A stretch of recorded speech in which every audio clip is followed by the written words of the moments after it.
Akbarshoh arabchada buyuk degan ma'noni bildiruvchi bu nomni xalq tomonidan Boburiylar sulolasining 3-chi va eng qudratli hukmdori Jaloliddin Muhammadga berildi. Akbarshoh 13 yoshda taxtga o'tirib, dastlab Bayramxon otaliq yordamida, keyinchalik mustaqil ravishda saltanatni boshqarib, Balxdan Godavari daryosigacha, Arabiston dengizidan Bengaliya qo'ltig'igacha bo'lgan ulkan hududni o'z tasarrufiga oldi. Akbarshoh 1574-yilda markazlashuv islohotlarini amalga oshirib, qo'shini ustidan yangi boshqaruv tizimini yaratdi. Rajput knyazliklarini nikoh siyosati yuritib, ularning otliq qo'shinini armiyasiga qo'shdi. Mamlakatini 14 viloyatga bo'lib, ularni markazdan tayinlagan hokimlari asosida boshqarishni joriy qildi. U bundan tashqari yirik yer egalarini mustaqilligini cheklash, soliqlarni davlat nazoratiga olish va yer in'omi o'rniga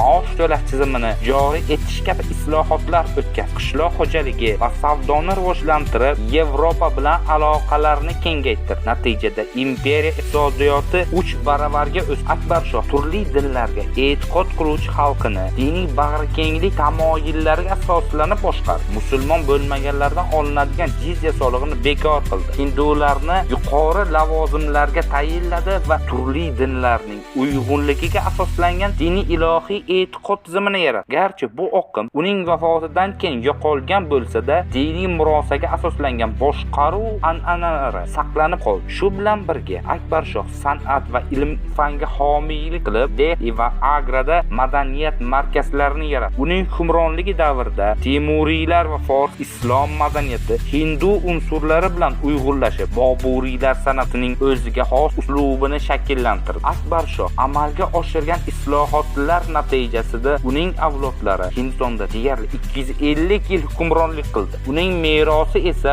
bugungi Hindiston san'ati, adabiyoti, me'morchiligi va davlat boshqaruv tizimida chuqur aks ettirib turdi.